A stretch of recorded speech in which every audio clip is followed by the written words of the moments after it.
Langkah-langkah model pembelajaran STAD menurut Slavin, yang pertama adalah presentasi kelas. Ini merupakan pengajaran langsung seperti yang seringkali dilakukan atau diskusi pelajaran yang dipimpin oleh pendidik. Bedanya, presentasi kelas dengan pengajaran biasa hanyalah bahwa presentasi tersebut harus benar-benar berfokus pada STAD. Langkah yang kedua yaitu tim. Tim terdiri dari 4 atau 5 yang mewakili seluruh bagian dari kelas dalam hal kinerja akademik, jenis kelamin, ras, dan etnis. Langkah yang ketiga yaitu kuis atau tes individual. Para peserta didik mengerjakan tes atau kuis individual. Langkah yang keempat yaitu skor kemajuan individual. Ini dikerjakan setelah diskusi kelompok untuk mengukur kemajuan pengetahuan peserta didik. Langkah yang kelima yaitu penghargaan tim. Tim akan mendapatkan sertifikat atau bentuk penghargaan yang lain apabila skor rata-rata mereka mencapai kriteria tertentu.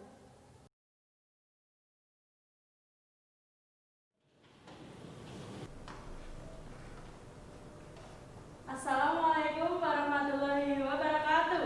Waalaikumsalam warahmatullahi wabarakatuh.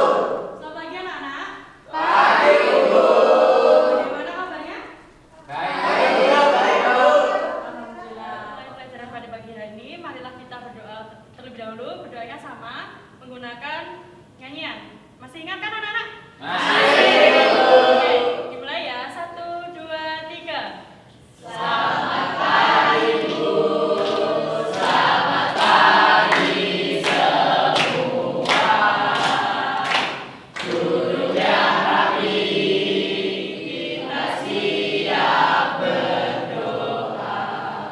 Berdoa dimulai. Selesai. Nah, anak-anak, adakah yang hari ini tidak hadir? Oke, semuanya hadir ya? Nah, hari ini ada yang tahu kita mau belajar tentang apa? Ibu ada sebuah tayangan video, nanti kalian cermati baik-baik karena video ini berkaitan dengan materi kita pada pagi hari ini. Mengerti anak?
Oke, jadi siapa yang tahu maksud dari video yang telah Ibu tayangkan? Saya Bu, video yang ditampilkan tadi mengenai kegiatan jual beli di pasar tradisional Bu. Ya, benar sekali yang dikatakan oleh Mbak Siti Maisarah. Jadi video yang telah Ibu tayangkan tadi adalah mengenai jual beli di pasar tradisional. Nah, sebelumnya Ibu mau tanya, di sini siapa yang sudah pernah pergi ke pasar tradisional? Saya sering Bu mengantar ibu ke pasar. Ada lagi yang sudah pernah? Saya Bu, saya sering mengantar ibu saya ke berjualan Bu. Hanya anak-anak perempuan saja. Yang laki-laki sudah pernah apa belum? Saya, Bu, Ya, masalah. saya sering mengantar ayah saya, Bu, untuk berjualan hasil panen ke pasar, Bu. Oke, jadi selain ada jual beli di pasar tradisional juga ada kegiatan lain. Ada yang bisa memberi contoh? Salah Bu, Ya, contoh saya tahu itu bongkar muat. Ya. Ada yang tahu ya? Bu, saya sering melihat tukang pedagang gorengan yang menggoreng gorengannya di pasar Bu. Ya, jadi di pasar tradisional itu ada banyak sekali kegiatan jual beli. Ada yang penyedia jasa seperti juru parkir, ada tukang Tukang panggul Bu. Oh iya, benar sekali tukang panggul. Oke. Nah, anak-anak zaman sekarang juga telah banyak berkembang pasar-pasar online atau yang sering kita sebut dengan online shop. Nah, jadi kita bisa berbelanja kapanpun dan dimanapun tanpa harus bertatap muka langsung. Wah, keren sekali ya, Bu. Iya, keren sekali. Akan tetapi pasar online itu juga memiliki kekurangan. Kita tidak bisa melihat barang yang ingin kita beli secara langsung, jadi rentan akan penipuan. Jadi kalian harus teliti dan hati-hati saat membeli barang online. Mengerti anak-anak? Nah, di sini siapa yang sudah pernah berbelanja online? Saya Bu. Ada yang pernah? Oh ya. Ada yang pernah menggunakan aplikasi Gojek? Oh ya, ada yang pernah memesan makanan, ada yang pernah memesan? Iya. Jadi Gojek itu merupakan startup unicorn Indonesia karya anak bangsa. Jadi kalian harus mencontoh karya anak bangsa tersebut. Kalian harus bekerja keras, bersungguh-sungguh, dan dilengkapi dengan berdoa. Mengerti anak-anak? Oh ya, sekarang tanggal berapa anak-anak? 15. Yang absennya 15? Saya Bu. Ya, Mbak Estin, Ibu minta tolong dibacakan tujuan pembelajaran kita hari ini. Tujuan pembelajarannya yang pertama, mampu menjelaskan kegiatan produksi. Yang kedua, mampu menjelaskan kegiatan distribusi. Yang ketiga, mampu menjelaskan kegiatan konsumsi. Dan yang terakhir, mampu menjelaskan konsep pelaku ekonomi serta perannya. Nah, jadi kita hari ini akan belajar mengenai kegiatan ekonomi, di mana kita akan membahas mengenai produksi, distribusi, konsumsi, dan pelaku ekonomi menggunakan metode STAD. Seperti pertemuan kita 2 minggu yang lalu. Mengerti anak-anak? Oke. Jadi di sini siapa yang tahu apa saja kegiatan ekonomi? Ya, Mas Zakat? Kegiatan ekonomi itu ada 3. Yang pertama itu produksi, kedua distribusi, dan ketiga itu konsumsi. Ya, benar sekali. Jadi kegiatan ekonomi itu ada 3. Ada kegiatan produksi, ada kegiatan distribusi, dan ada kegiatan konsumsi. Di sini ada yang tahu apa itu kegiatan produksi? Belum tahu Bu. Jadi kegiatan produksi itu adalah kegiatan yang menghasilkan barang atau jasa, atau kegiatan menambah nilai guna suatu barang atau jasa. Jadi kesimpulannya produksi ini adalah menghasilkan atau menambah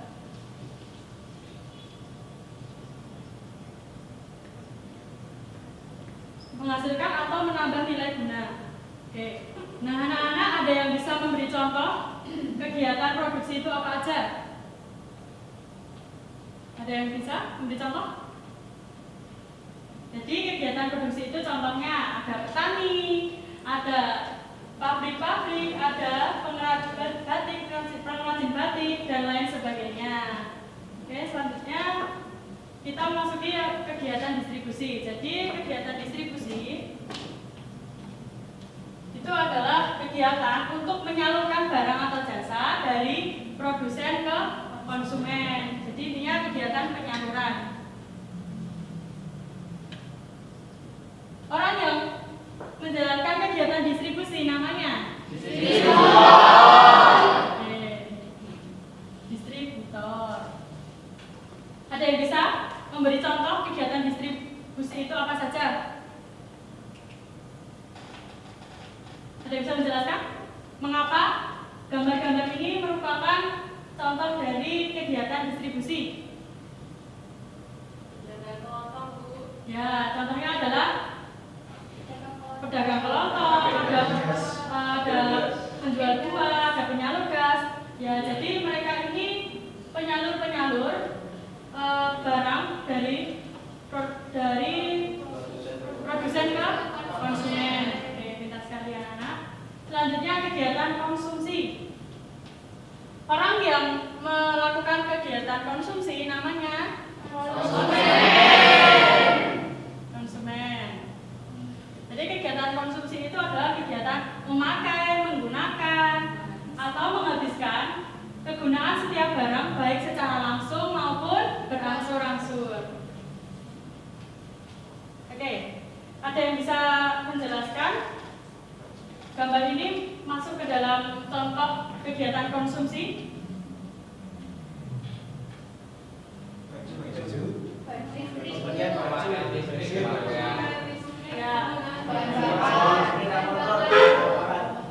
ada memakai baju itu termasuk ke dalam kegiatan konsumsi, memakai listrik dan memakai motor. Nah, selanjutnya ada faktor produksi. Di sini faktor produksi itu ada 4, yaitu faktor alam, faktor modal, faktor tenaga kerja, dan faktor kewirausahaan. Sampai sini ada yang belum paham? Saya Bu, Ya. apa yang dimaksud dengan faktor kewirausahaan itu Bu? Jadi faktor kewirausahaan itu merupakan kemampuan untuk menyatukan semua faktor produksi. Jadi menyatukan seluruh faktor modal, faktor alam, dan faktor tenaga kerja. Serta faktor kewirausahaan ini merupakan satu faktor yang sangat penting bagi kelangsungan perusahaan itu sendiri. Mengerti?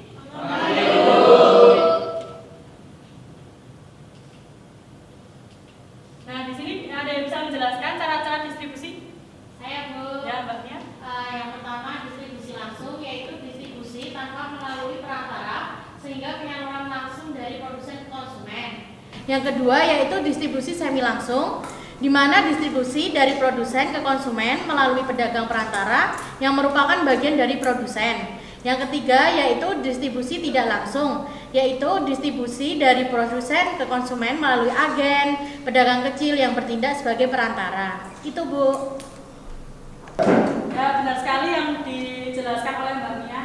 Jadi cara distribusi itu ada 3. Yang pertama ada distribusi semi langsung, yang kedua ada distribusi langsung, dan yang ketiga ada distribusi tidak langsung. Nah, distribusi tidak langsung ini merupakan distribusi dari produsen ke konsumen melalui agen, melalui pedagang kecil yang bertindak sebagai perantara. Dan distribusi langsung itu merupakan distribusi tanpa melalui perantara sehingga penyaluran langsung dari produsen ke konsumen. Contohnya dagang sate itu kan mereka membakar sendiri, menusuk sendiri, memotong sendiri, dan langsung memberikan kepada pelanggan. Ya, selanjutnya di sini ada yang bisa menjelaskan atau memberi contoh pelaku konsumsi. Mas Basit bisa? Saya Bu, Ya. kebutuhan anggota keluarga berupa makanan dan pakaian. Oke, jadi di sini ada 3 pelaku konsumsi, ada rumah tangga keluarga, ada rumah tangga perusahaan, dan rumah tangga negara. Jadi seperti yang dicontohkan oleh Mas Basit tadi, ada makanan, pakaian, rumah, dan listrik. Jadi kebutuhan konsumsi setiap rumah tangga keluarga itu berbeda-beda, tergantung gajinya, tergantung pola hidupnya, dan kebutuhannya setiap keluarga masing-masing. Gitu. Ada yang belum paham? Sampai sini? Sudah. Nah, contoh dari rumah tangga perusahaan itu sendiri, contohnya adalah bahan baku, tenaga kerja, modal, dan lain sebagainya. Oke. Sedangkan rumah tangga negara itu melayani dan memenuhi kebutuhan masyarakat. Nah, setelah ini Ibu akan membagi kalian ke dalam 5 kelompok dan Ibu akan menunjuk 1 orang untuk menjadi ketua kelompok. Bu, Ya. tugas ketua kelompoknya nanti apa Bu? Nah, jadi tugas ketua kelompok itu wajib membimbing teman-temannya, memberitahu tentang materi kegiatan ekonomi. Kalau ada temannya yang belum paham, maka tugas dari ketua kelompok itu adalah menjelaskan. Gitu. Anak-anak sudah paham? Paham.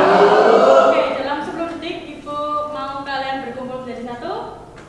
10, 9, 8.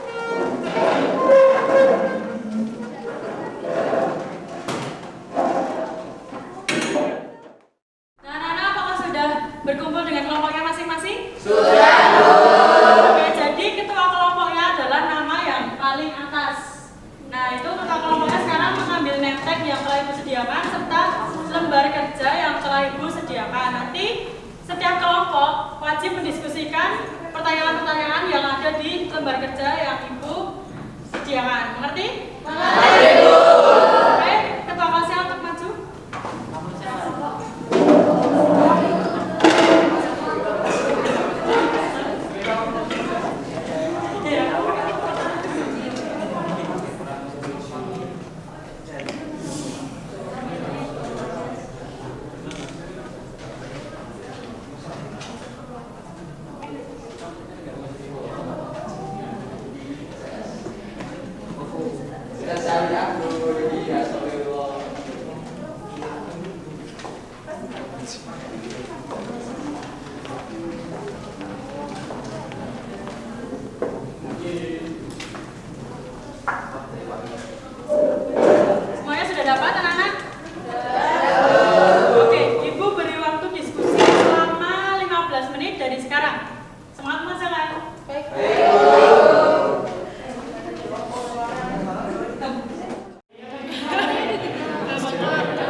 Oke teman-teman Gojek, jadi ini kan ada 3 soal, jadi kita mau bahas dari mana dulu nih? Emang pertanyaannya apa sih?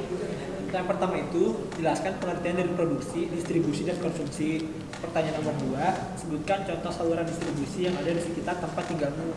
Nah, kalau pertanyaan nomor 3 itu, berikan contoh kegiatan konsumsi rumah tangga keluarga, rumah tangga perusahaan, dan rumah tangga ke negara. Aku tahu tuh nomor satu kan tadi udah dijelasin sama ibunya loh. Oh iya, tadi soalnya aku juga nyatet ada kok. Nah, sekarang nomor 2 nih gimana? Oh kalau itu di sekitar rumahku ada tukang jamu keliling sama kelontong kayak gitu. Oke, berarti kita tinggal mendiskusikan nomor 3 ya, yang kita ketahui jawabannya. Iya, udah langsung tulis aja yuk. Sekarang kita tulis dulu aja. Oke, bisa saya proses apa juga ya. Juga sosial media. Ya, Bu.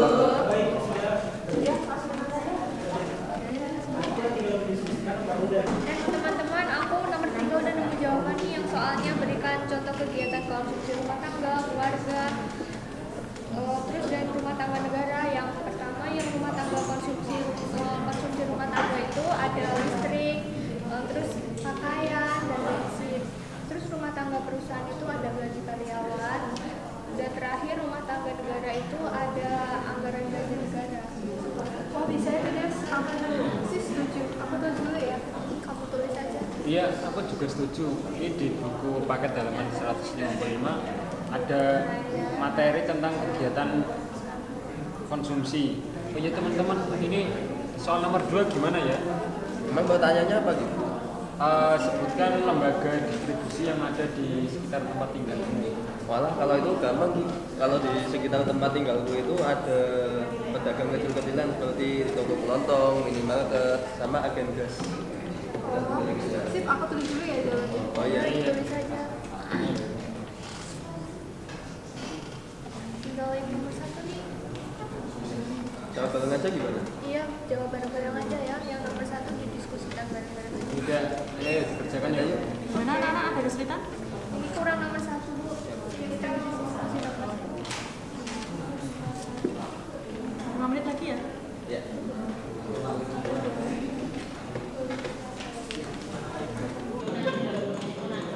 Oke anak-anak, waktunya sudah habis, sudah selesai mengerjakannya? Sudah. Oke, sekarang Ibu mau mendengarkan presentasi dari masing-masing kelompok. Nanti perwakilan satu kelompok membacakan presentasinya ya. Oke, Ibu jangan lupa dibaca dulu soalnya lalu dijawab, oke? Nah, untuk soal yang nomor 1, Ibu mau mendengarkan presentasi dari kelompok Bukalapak, silakan. Iya, jadi dibaca dulu soalnya. Baik teman-teman, saya akan mempresentasikan jawaban nomor 1. Soalnya yaitu jelaskan pengertian dari produksi, distribusi, dan konsumsi. Kegiatan produksi adalah menghasilkan barang atau jasa atau kegiatan menambah nilai guna. Yang kedua, kegiatan distribusi adalah kegiatan untuk menyalurkan barang atau jasa dari produsen ke konsumen. Yang ketiga, kegiatan konsumsi adalah setiap kegiatan memakai, menggunakan, dan menghabiskan secara berangsur-angsur ataupun sekaligus habis. Ya, benar sekali. Jawaban dari kelompok Bukalapak sudah benar dan sudah lengkap. Beri tepuk tangan. Oke, sekarang jawaban nomor 2, Ibu minta kelompok dari Tokopedia. Silakan. Ya, Bu. Soalnya, sebutkan contoh saluran distribusi yang ada di sekitar tempat tinggalmu. Menurut kelompok kami, saluran distribusi yang ada di sekitar tempat tinggal kami yaitu ada pedagang kecil, agen distributor, grosir, dan pedagang besar. Oke, contoh yang disebutkan dari kelompok Tokopedia itu sudah benar. Nah, sekarang giliran kelompok Traveloka menambahkan jawabannya, silakan.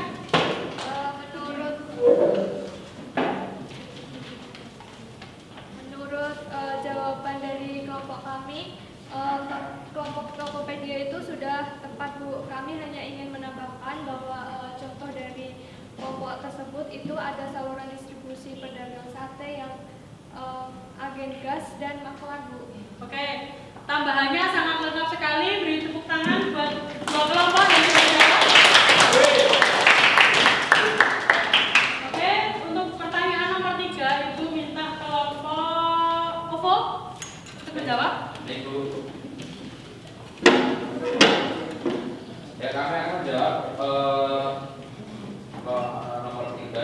tentang berikan contoh kegiatan konsumsi rumah tangga, keluarga, rumah tangga perusahaan, dan rumah tangga negara. Jadi kegiatan konsumsi rumah tangga keluarga itu contohnya ada sandang, pangan, dan papan. Kemudian rumah tangga perusahaan contohnya ada pembayaran upah tenaga kerja. Sedangkan untuk rumah tangga pemerintahan atau negara bentuknya ada pembelajaran negara. Oke, beri tepuk tangan untuk kelompok OVO.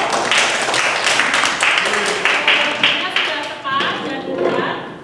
Sekarang giliran kelompok Gojek untuk mengomentari jawaban dari kelompok OVO. Jadi jawaban dari kelompok OVO sudah lengkap. Kami hanya ingin menambahkan bahwa dari rumah tangga perusahaan itu ada bahan baku dan modal di dalamnya. Terima kasih. Ya, tepuk tangan sekali lagi. Semuanya dari diskusi ini tuh jadi kegiatan konsumsi itu ada distribusi, ada produksi, ada konsumsi, dan contoh-contohnya tadi sudah benar sekali dan lengkap yang telah disampaikan oleh beberapa kelompok yang Ibu tunjuk. Oke, sekarang kalian kembali ke tempat duduk kalian masing-masing karena Ibu akan memberikan carrier quiz. Oke, tunggu sebentar. Buku paketnya disimpan dulu. Laptopnya dipersiapkan karena kita akan melalui Google Classroom. Dipersiapkan? Oke, baik.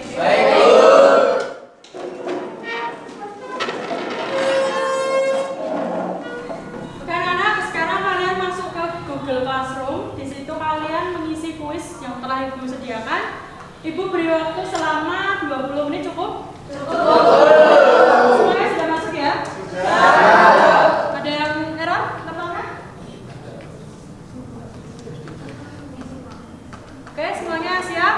Siap. 20 menit dari sekarang.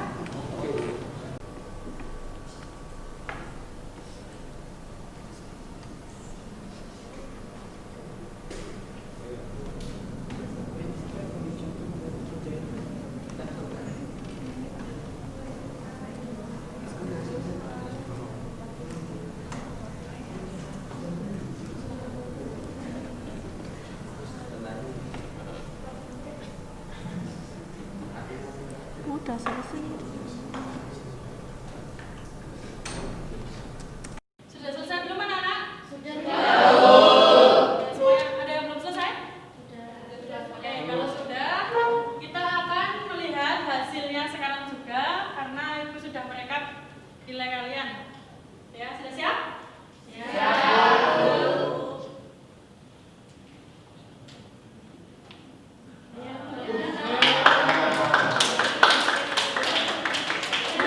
Jadi nilai kalian sudah bagus-bagus, itu artinya kalian sudah paham mengenai materi kegiatan ekonomi yang telah kita pelajari pada pagi hari ini.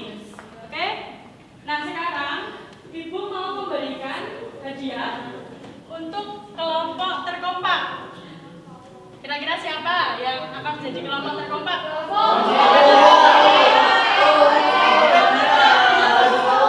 Oke, jadi kelompok terkompak diperoleh oleh kelompok pada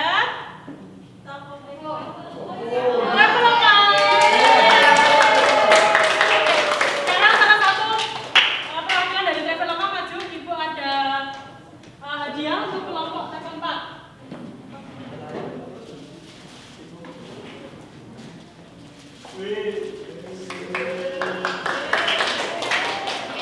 Selamat kepada kelompok terkompak.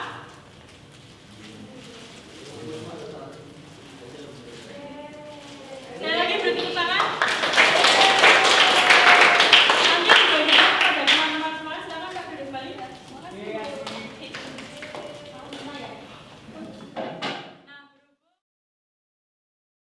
Oke anak-anak, berhubung waktu kita sudah habis, maka siapa yang berani menyimpulkan mengenai kegiatan kita hari ini, materi hari ini? Ya Mas Haji? Silakan. Jadi terkait dengan materi yang kita pelajari, kita sudah mempelajari terkait dengan produksi, konsumsi, dan distribusi. Bahwasanya faktor produksi itu ada 4, yaitu faktor produksi alam, faktor produksi modal, faktor produksi tenaga kerja, dan faktor produksi kewirausahaan. Kemudian distribusi itu salurannya ada dibagi menjadi 3, yaitu langsung, semi langsung, dan tidak langsung. Kemudian terkait dengan kegiatan konsumsi ada 3, yaitu rumah tangga keluarga, rumah tangga negara, dan rumah tangga pemerintah. Ya, kesimpulan dari Mas Haji sudah lengkap, tepuk tangan untuk Mas Haji. Untuk pertemuan selanjutnya, Ibu minta kalian mempelajari bab 9 mengenai perdagangan internasional. Ngerti anak-anak?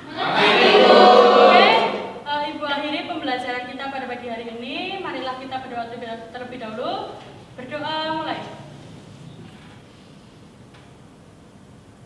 Selesai? Wassalamualaikum warahmatullahi wabarakatuh. Waalaikumsalam warahmatullahi wabarakatuh.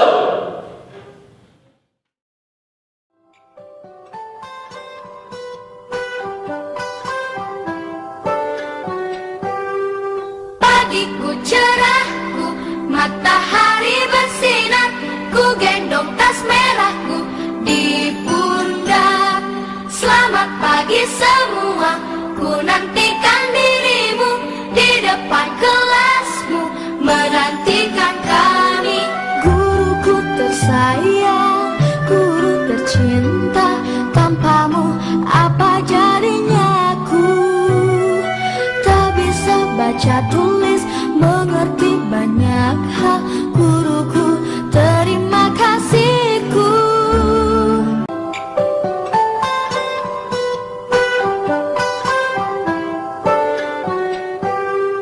Pagiku cerahku, matahari bersinar, ku gendong tas merahku di pundak. Selamat pagi semua, ku nantikan dirimu di depan kelasmu, menantikan kami. Guruku tersayang, guru tercinta, tanpamu apa jadinya aku? Tak bisa baca tulis, mengerti banyak hal. Guruku,